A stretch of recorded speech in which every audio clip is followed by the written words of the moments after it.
Soy Juan José González, alguien como tú, y este es el programa Primero Tu Salud. El día de hoy estamos con el doctor Efraín Montaño González, quien además de doctor tiene especialidad en alergias y en medicina interna. ¿Así es, doctor? Así es. Qué gusto saludarte. Hola, buenas tardes. Bueno, vamos a hablar de estas enfermedades de alergias que a lo mejor las padecemos muchos o algún miembro de la familia los ha padecido, el asma, la rinitis, sí. Y en fin, otras más que nos va a platicar, por supuesto, el doctor Efraín. Doctor, platícanos de esta enfermedad, cómo ha venido evolucionando a lo que tradicionalmente conocíamos como esas pequeñas gripas o que te tapaba la nariz por el polvo, porque llegaba la primavera, y ahora como que esto ha evolucionado para más grave, ¿no? Así es. Esta enfermedad o este tipo de enfermedades son enfermedades genoambientales, de genes y del ambiente. O sea, hay algo de susceptibilidad genética, o sea, de la herencia, y parte también lo hace el medio ambiente. El medio ambiente ha venido cambiando. De nosotros estar expuestos a 30 o 40 compuestos artificiales, químicos que ha fabricado el hombre, ahora nos encontramos a que estamos expuestos a millones de compuestos diferentes y en todo el medio ambiente.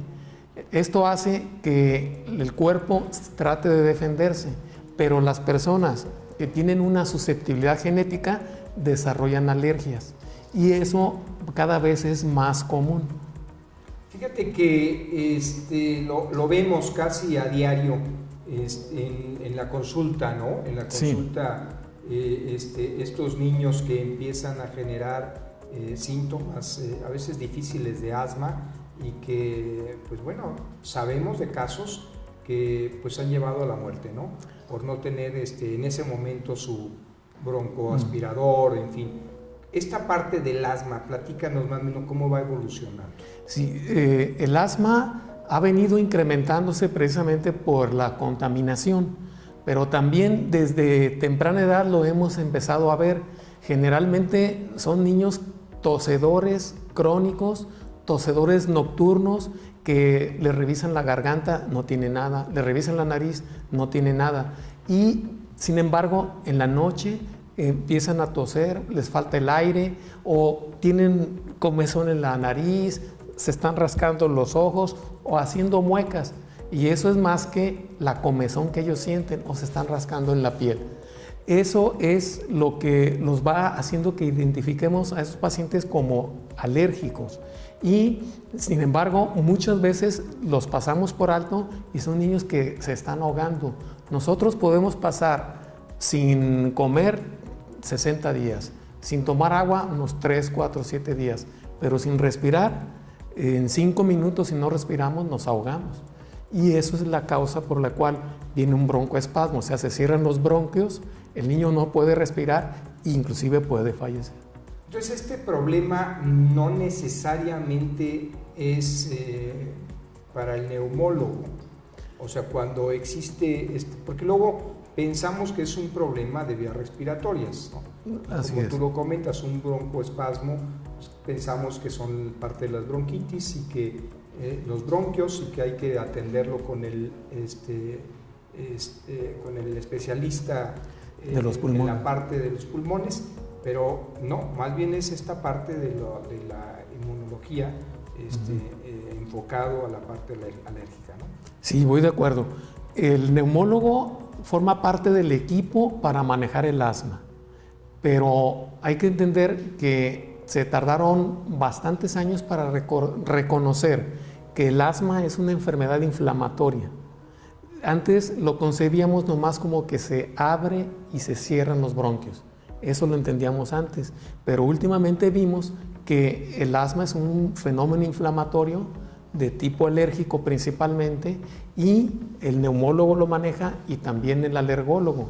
Hay unas guías internacionales para el manejo del asma y generalmente es en conjunción, pero tiene mucho que ver el alergólogo en este tipo de enfermedades. Y hablamos pues que estadísticamente ha venido incrementando mucho en los escolares, ¿no? Así es, sí. Este problema, como bien lo dices, una deficiencia en el sistema inmune del paciente y un problema del ecosistema. Que esto juntándose viene provocando esta gran enfermedad, porque no son pocos, ¿no? Son muchos los, en porcentaje, ¿cuánto representa en la población? Sí, dependiendo del país, cada quien hace su escala. Hay países donde prácticamente es muy poca y en países, por ejemplo, industrializados, que se ha venido incrementando. Hay también diferencias de razas, pero aquí en México empezamos hace varios años con 12%, 13%, ahorita hay como el 15% de la población que se encuentra afectada por asma. Entonces sí va incrementándose. Si hablamos de 100 millones, sí, entonces el crecimiento es en miles de personas afectadas. Sí, es exponencial, y también creo que existe esas diferencias en cuanto a los sectores donde viven las personas, ¿no? Aquí tenemos un Miravalle muy contaminado, que efectivamente la población debe ser más afectada. Sí, definitivamente en Miravalle, de ahí encontramos bastantes pacientes que se quejan de cómo la contaminación, de por sí ya la vía aérea estaba inflamada, y ven los ataques más frecuentes. Sí.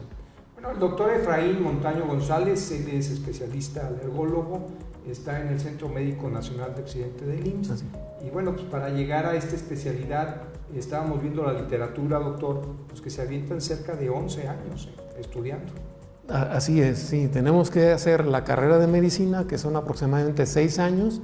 Posteriormente, depende del programa, te piden la especialidad de medicina interna. Ahí quien accede a hacer la especialidad con la especialidad completa de pediatría o de medicina interna, y son otros 2 o 3 años dependiendo del programa universitario que se tenga. Generalmente son 2 años. Esto lo sacamos a relucir porque cuando vemos al doctor del otro lado del escritorio, pues a veces estamos viendo sus diplomas, ¿no? Pero la verdad es que en esta especialidad, 11 años de estudio, es gran parte de la vida. Esto es la gran experiencia que deben de tener ustedes para atender este tipo de enfermedades. Sí, así es.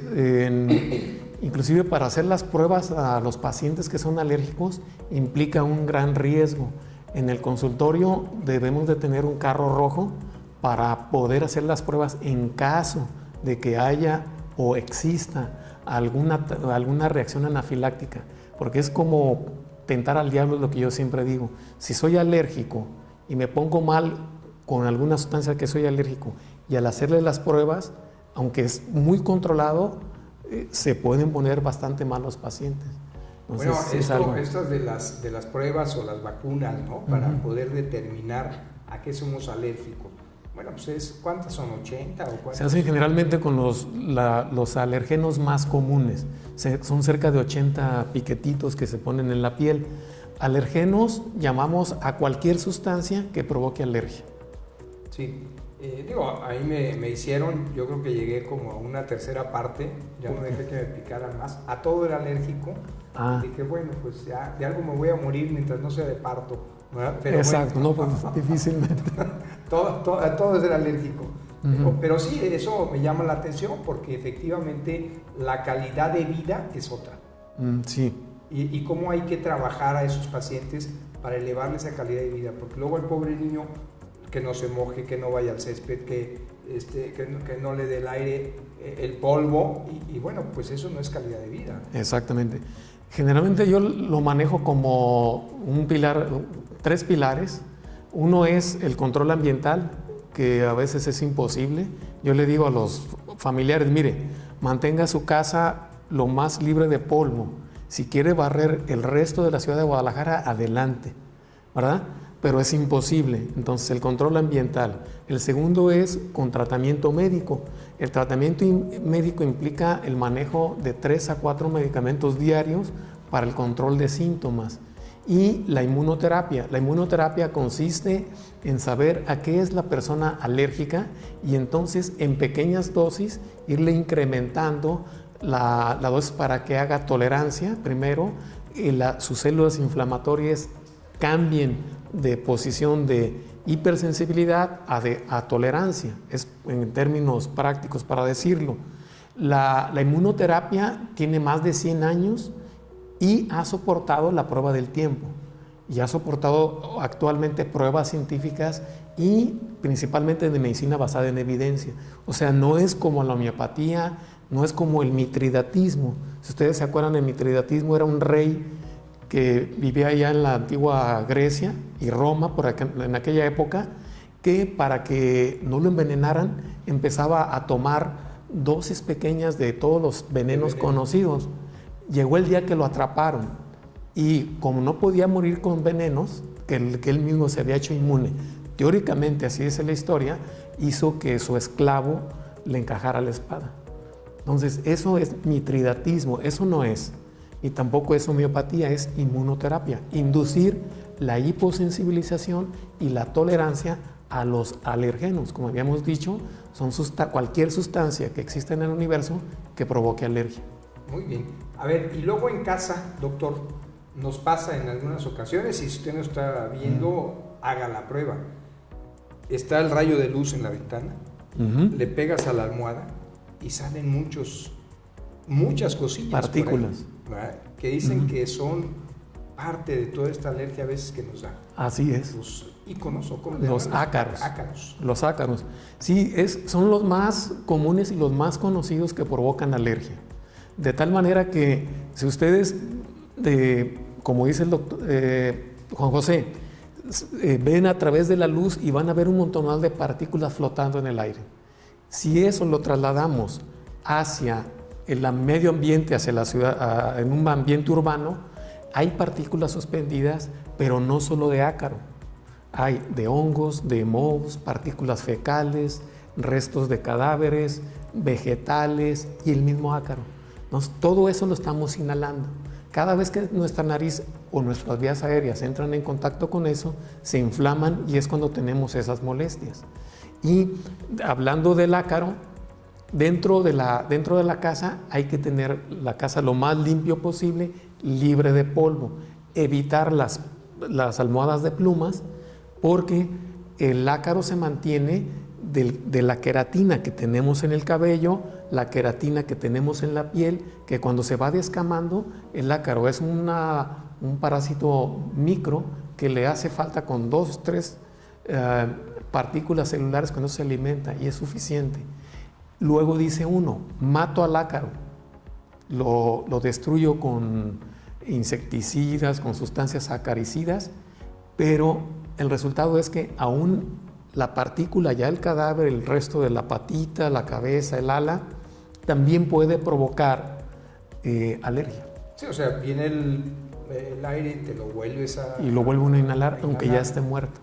Sí, esta parte pareciera ser que no, porque como no los vemos, en casa no creemos, pero haga la prueba, o sea, cuando son sintéticos, bueno, pues es polvo a lo mejor lo que sale, ¿verdad? Y se van acumulando porque nosotros cada vez que nos pasamos la mano así, dejamos células descamadas, o sea, ya prácticamente muertas, o el mismo cabello que vamos soltando se particulariza en pequeñas partículas y eso es suficiente para que se alimente el ácaro. Entonces, mucha limpieza. Limpieza. Orden en casa. Sí, por lo menos en el cuarto donde no vive. Pero luego, a mí me decían con mis hijos, es que no los puedes tener en una burbuja a ellos porque luego van a salir al medio ambiente y se te van a enfermar. Precisamente para eso está la inmunoterapia y el manejo con medicamentos para que puedan llevar una vida lo más normal posible. Sí, yo en lo personal soy muy afecto a enfermarme, ¿no? Si huelo humedad, luego el cigarro, lo huelo y se me cierran hasta la toronja a veces. Entonces es muy raro, por eso digo, a todo era alérgico, ¿no? Al zacate. Entonces, pues dices, bueno, pues ya ¿qué más te queda, doctor? Pues con dar un buen tratamiento, tratar de controlar los síntomas, sea con medicamento y sea con la inmunoterapia, que esta es efectiva como en el 80% de los pacientes cuando padecen de rinitis alérgica. Entonces, ese es otro tema, ¿eh? O sea, estamos hablando del asma. Del asma. En donde pues a los niños se les genera un grave problema porque no pueden estar jugando con sus amigos a veces y no traen su medicamento. Las personas adultas, bueno, pues ya traen más conciencia y a lo mejor evitas hacer algo, ¿no? Pero los niños como que son los más afectados en esto, en su desarrollo diario, ¿no? Sí. Y el otro tema, pues ya lo acabas de comentar, me hablabas de 4 enfermedades de alergias muy comunes. Una, ya comentábamos, que es el asma. Y segundo, ahorita comentabas. De la rinitis alérgica. Parece es de las más comunes también. Esa se manifiesta con estornudos, comezón en la nariz, moqueo, que en término médico sería rinorrea, o sea, rino, nariz, rea, fluir el líquido de la nariz, y obstrucción nasal. Eso es lo que nosotros le llamamos la tétrada rinítica. Y eso nos da una característica de que tenga el paciente rinitis alérgica. Como no fluye el moco normalmente y como la persona respira por la boca, lo hace más susceptible a las infecciones de las vías aéreas respiratorias, porque nosotros respiramos por la boca y sentimos que se nos seca la boca por dentro, porque la boca no está hecha para respirar, sino la nariz. Y si la nariz no hace su oficio, respiramos por la boca. Y como la boca no defiende totalmente de las bacterias, hace que uno se enferme cada momento y de repetición de las vías aéreas superiores. A ver, aquí una diferencia, el cual a mí me preocupa mucho, por ejemplo, el asma, ya hablamos de que se cierran los bronquios y puedes llegar a dejar de respirar y mueres. En la parte de la rinitis no llegamos a tanto eso, pero ¿qué otro? O sea, si no lo atiendes, ¿hasta dónde puedes tú ir evolucionando en esa patología? Sí, primero, la primera consecuencia, por ejemplo, en los niños es que dejan de crecer. En la noche, al no respirar normalmente, no descansan, se levantan irritables, y eso vale también para los adultos. Roncan mucho. Si se enferman a cada momento de las vías respiratorias aéreas o de la nariz, empiezan a tener dolores de cabeza, empieza a haber el moco fluido, de color amarillento, etcétera, porque el moco se infecta, se contamina. Y la otra consecuencia también es que tienen anosmia. O sea, anosmia quiere decir no percibir los olores. A nosotros que percibimos los olores no representa ningún problema, pero cuando lo padecen los pacientes me han explicado, doctor, es que había una fuga de gas y no lo noté. O sea, son consecuencias de la vida diaria de no manejarse una rinitis alérgica. Y esto puede provocar también la parte de la sinusitis. La sinusitis, ¿no? Crónica, etcétera. O sea, sí, producto de una alergia que si se atiende en temprana etapa, puede evolucionar favorablemente todo, ¿no? Controlarse lo más que se puede. Y si lo dejas como una gripa, digo, porque conozco pues mucha gente que dice, no, son mis alergias cada cambio de temporada, pero no se cuidan y andan 3-4 días con esos problemas. O sea, sí puede evolucionar para mal. Sí, sí puede evolucionar para mal, y ahorita tocaste un punto muy importante, que la gente se acostumbra a la enfermedad. Si no es muy severa, si es muy leve, no le hacen caso. Hay gente que la padece muy, pero muy fuerte, pero dice, no, ya fui con el médico, no me resolvió el problema, y se van abandonando, pero ya se acostumbraron a vivir con la enfermedad y van teniendo todas las complicaciones que se pudieron evitar. Muy bien. Pues el doctor Efraín Montaño González, inmunólogo, bueno, ya te puse inmunólogo. O sea, sí, hicimos inmunología clínica y alergia. Sí, ¿verdad? Sí. Pues tiene su consulta privada y ahí hacen ustedes avances en esta parte de la ciencia.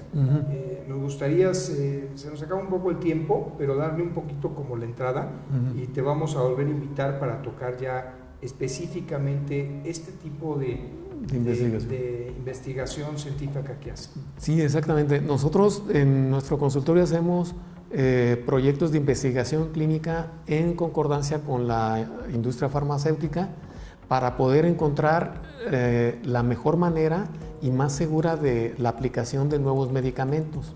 Siempre es necesario hacer la búsqueda de nuevos medicamentos. No aparecieron de milagro o de un día para otro, sino es un trabajo muy arduo, muy pesado, que va desde ver esta hierbita, este compuesto químico, le ayuda al paciente que tiene dolor de cabeza, le quita la alergia, vamos viendo a ver si es cierto, y entonces con una gran responsabilidad y con un cuidado extremo de manera científica y cuidando siempre el mejor beneficio del paciente, se le pueden ofrecer nuevos tratamientos que probablemente estarían en el mercado dentro de 3 o 4 años, principalmente para los pacientes que ya tienen y han buscado todas las opciones terapéuticas actuales disponibles. Pues yo si tengo un problema del cual ya busqué todas las opciones terapéuticas y no la he resuelto y me están ofreciendo otra, pues adelante, ¿verdad? Pero todo cuidando la integridad y la salud del paciente. Sí. Estos son protocolos de investigación clínico muy bien soportados, ¿no? Y bien regularizados, tanto a nivel internacional como a nivel nacional. Está la COFEPRIS. ¿En tu consultorio? En el consultorio, a veces también estamos en el centro médico. Va a aparecer el nombre y el teléfono del doctor para cualquiera de ustedes que tenga algún problema de este tipo, puedan consultártelo en la parte privada, ¿no? Sí, estamos a sus órdenes. ¿Verdad? Muy bien. Bueno, pues llegamos ahorita al final de este programa Primero Tu Salud con el doctor Efraín Montaño González, inmunólogo, también medicina interna, y te agradecemos mucho, doctor. Le recordamos, atrévete a cambiar, atrévete a tener una mejor calidad de vida para ti y para tus hijos. Este es tu programa Primero Tu Salud. Yo soy Juan José González, alguien como tú.